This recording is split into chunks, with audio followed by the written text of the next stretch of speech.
Hello दोस्तों। जी हाँ दोस्तों, मेरे पास लगातार मैसेज आ रहे थे, सर अब की बार तो 15 अगस्त को जॉब सिक्योरिटी ऑफर लेटर मिल जाएंगे।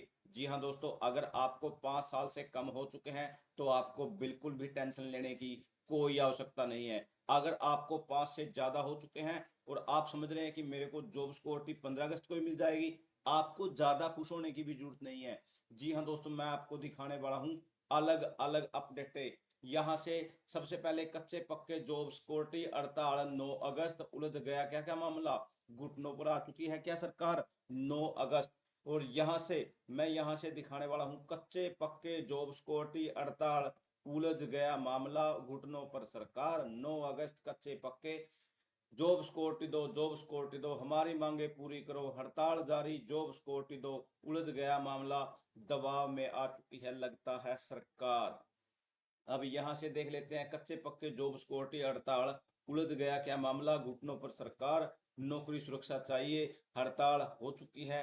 जी हां दोस्तों, जो आपको इन्फॉर्मेशन है यहां से मैं स्टार्ट कर देता हूं। यहां पर सबसे पहले तो सरकार बातचीत के प्रति प्रतिबद्ध है, जनहित में काम जारी रखने की बिजली निगम के कर्मचारियों से अपील। सरकार ने बिजली निगम के कर्मचारियों से हड़ताल का आह्वान वापस लेने की अपील की है। क्योंकि दोस्तों एक तरफ तो सरकार किसी प्रकार से मांगे नहीं मान रही और दूसरी तरफ एक अपील का ढोंग दिखा रही है, ऐसा दिखाई पड़ता है। यहाँ पर हरियाणा सरकार ने बिजली कर्मचारियों, जो निगम के कर्मचारियों द्वारा उठाए गए विभिन्न मुद्दों का बातचीत के माध्यम से समाधान करने के लिए आह्वान किया है। क्यों दोस्तों, इतना लंबा क्यों चलता है कोई प्रोसेस, क्यों कर्मचारियों को सड़कों पर आना पड़ता है। आप एक सीपीएलओ को देख लीजिए, सीपीएलओ क्रिड पंचायत लोकल ऑपरेटर, जो कि सिर्फ मात्र 6,000 रुपए में आज भी काम करने को मजबूर है, 2 एग्जाम देने के बाद, लेकिन वो आज भी सोए हुए हैं। उनकी एकता ही उनकी सबसे बड़ी हार का कारण बनी हुई है। ये देखिए दोस्तों, जहां देखने में आता है भाई कौशल में तो ऐसे ही सिलेक्शन हो गई, वो आराम से कोई भी 20,000 25,000 रुपए सैलरी ले लेता है। कोई आप एक कौशल के अलावा अन्य कोई भी सफाई कर्मचारी है या ग्रुप डी का कोई भी कर्मचारी है, किसी भी कॉन्ट्रेक्चुअल एम्प्लॉयज है, वो 18 से 20 से 25,000 तो नॉर्मली सैलरी उसको बनती है। लेकिन एक सीपीएलओ 2 एग्जाम देने के बाद और 1,000 फीस पे करने के बाद वो आज भी सोए हुए हैं, उनका लगता है जमीर मर चुका है। जी हाँ दोस्तों, यहां से अभी भी वो सिर्फ 6,000 में काम करने को मजबूर दिखाई पड़ते हैं। यहाँ पर 7 अगस्त को वरिष्ठ सरकारी अधिकारियों, कर्मचारियों संगठनों के प्रतिनिधियों के बीच करीब 5 घंटे तक विस्तृत एवं रवैया बैठक हुई। बैठक में हरियाणा बिजली कर्मचारी एवं इंजन संघर्ष मोर्चा के प्रतिनिधियों ने भाग लिया। इनमें हरियाणा पावर इंजन यहाँ सभी के सभी मौजूद रहे। यहाँ पर डायरेक्टली मैं आपको दिखाने वाला हूँ, यहाँ से एक बार यहाँ से भी देख लेते हैं भाई, जो सोच रहे हैं भाई हमें जॉब सिक्योरिटी मिल गई। हरियाणा सरकार के संबंधित विभागों में तालमेल न होने के कारण बाधित हो रही है पत्र अस्थायी कर्मचारियों को जॉब सिक्योरिटी देने की प्रक्रिया। यहाँ एचकेआरएन, एचकेसीएल, एचआरडी के बीच उलझ गया है। 2 साल पहले जॉब सिक्योरिटी पर बना कानून हरियाणा सरकार के निर्देश के कारण पात्र कर्मचारी नहीं पा रहे हैं जॉब सिक्योरिटी के लिए आवेदन। यहाँ पहले आवेदन में दिक्कतें आई, फिर डीडीओ ने वेरीफाई नहीं किया, फिर विभाग अध्यक्षों ने वेरीफाई नहीं किया। यहाँ से देख लेते हैं 30 अप्रैल, यहाँ 2026 तक जारी होने थे जॉब सिक्योरिटी, लेकिन अभी 15 अगस्त रखी गई है डेट इनकी। यहाँ पर देख लेते हैं अभी मैटर क्या है। हरियाणा सरकार के संबंधित विभागों में तालमेल न होने के कारण अस्थायी कर्मचारियों को जॉब सिक्योरिटी नहीं मिल रही है। जॉब सिक्योरिटी कानून Haryana Kaushal Rozgar Nigam, Haryana knowledge corporation limited HKCL, Haryana सरकार के मानव संसाधन विभाग जो कि एचआरडी के बीच उलझ गया है। हरियाणा सरकार के निर्देश के कारण पात्र कर्मचारी जॉब सिक्योरिटी पोर्टल पर जॉब सिक्योरिटी के लिए आवेदन नहीं कर पा रहे। सरकार ने निर्देश दिए कि जॉब सिक्योरिटी के पत्र 30 अप्रैल 2026 तक जारी करने थे, लेकिन अब इनको 15 अगस्त तक का टाइम मिल चुका है। हालांकि अब 5 कार्य दिवस 10, 11, 12, 13, 14 अगस्त बचे हैं और इन 4 दिनों में डीडीओ और एचओडी पात्र कर्मचारी को डाटा वेरीफाई कर दे तो संभव हो सकता है, लेकिन अभी ऐसा दिखाई नहीं पड़ता है। सरकार ने 15 अगस्त 2024 को अध्यादेश जारी किया था, अधिसूचना की थी, उनमें कर्मचारी को जॉब सिक्योरिटी देने का प्रावधान था, लेकिन अब 15 अगस्त 2026 आ चुकी है। यहाँ बोर्डों, निगमों, अथॉरिटीज में 50,000 रुपए से कम मासिक वेतन पा रहे सरकारी कॉलेज और संस्थानों में कार्यरत एक्सटेंशन लेक्चरर, गेस्ट लेक्चरर भी जॉब सिक्योरिटी के लिए अलग से कानून बनाया गया है। क्योंकि 16 अगस्त 2024 को चुनाव आयोग ने हरियाणा विधानसभा चुनाव घोषित कर दिए थे, इसलिए इक्का दुक्का कर्मचारी को जॉब सिक्योरिटी पत्र जारी हो पाए, मगर चुनाव में भाजपा की सरकार बनी तो जॉब सिक्योरिटी पत्र जारी नहीं हो पाए।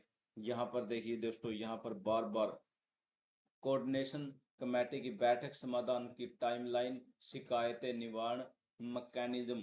हरियाणा सरकार ने निर्देश जारी कर खुद बढ़ाई पात्र कर्मचारियों की समस्याएं। यहाँ पर हरियाणा सरकार ने जॉब सिक्योरिटी पोर्टल पर आवेदन के लिए विभिन्न विभागों, बोर्डों, निगमों, संस्थानों के पात्र कर्मचारियों को जॉब सिक्योरिटी देने का फैसला किया था।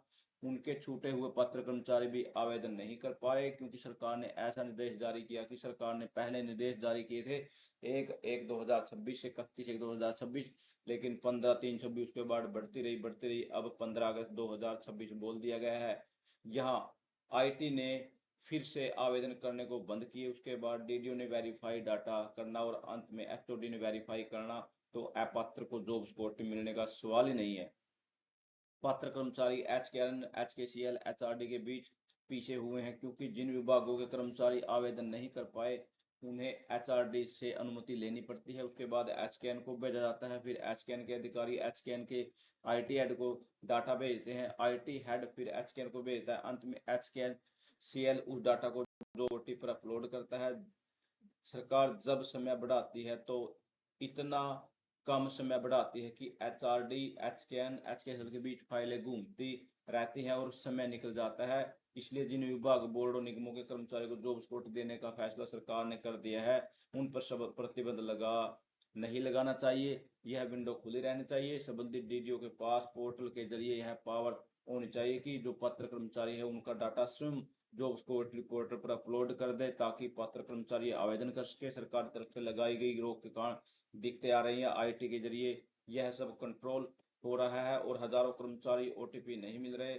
जब तक ओटीपी नहीं मिलेंगे वे आवेदन नहीं कर पाएंगे। इसके लिए यहाँ पर अलग अलग समस्याएं आपके सामने दिखाई पड़ती हैं। यहाँ कमेटी का गठन, समिति में निम्नलिखित लोग शामिल होंगे।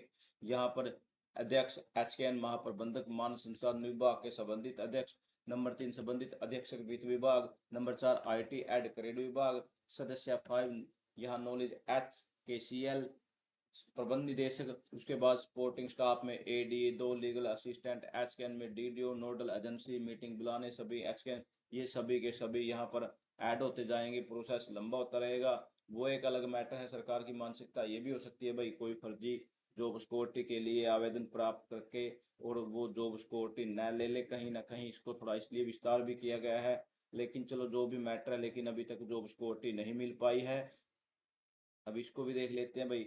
मैटर ये था भाई, अब यहाँ हड़ताल के लिए जो बिजली निगम वालों ने, कर्मचारियों ने स्पष्ट बोल दिया है, यहाँ पर मैं बोलने वाला हूँ, यहाँ पर देख लेते हैं। यहाँ यहाँ यहाँ यहाँ थोड़ा इसको देख लेते हैं। क्वेश्चन का दबाव उठाए हुए मुद्दे एक एक करके विस्तार में चर्चा की गई। सरकार की ओर से कर्मचारी प्रतिनिधियों को आश्वासन दिया कि उनकी सभी वास्तविक और जायज मांगे पूरी गंभीरता के साथ विचार किया जाएगा। अधिकारियों ने स्पष्ट किया कि वर्तमान में बिजली की मांग पीक सीजन चल रहा है और ऐसे समय में बिजली आपूर्ति में किसी भी प्रकार का व्यवधान आम जनता, किसानों, अन्य उपभोक्ताओं के हित में नहीं है। इसलिए किसी परिस्थिति में बिजली आपूर्ति प्रभावित होने नहीं दी जाएगी। और यहाँ डायरेक्टली प्रवक्ता ने एग्री डिस्कॉम संबंधित किसी भी अधिसूचना को लेकर कर्मचारी, अधिकारियों, इंजन में अफवाहों अथवा असत्य सूचना विश्वास न करने की अपील। उन्होंने स्पष्ट किया कि डिस्कॉम के निजीकरण से संबंधित कोई प्रस्ताव सरकार के विचाराधीन नहीं है। उन्हें पैरेलल लाइसेंस के संबंध में भी स्थिति स्पष्ट करने के लिए बताया गया। विद्युत नियामक आयोग, यहाँ HER से संबंधित आवेदन दायर किए गए। यहाँ सभी की अपनी मांगे हैं और सरकार उन पर चर्चा करने के लिए तैयार है। लेकिन देखते हैं चर्चा का क्या और फाइनली डिसीजन निकलता है। जैसे ही कोई अपडेट आएगी उसको भी आप तक पहुंचाने की कोशिश करेंगे। थैंक यू दोस्तों, नमस्कार दोस्तों।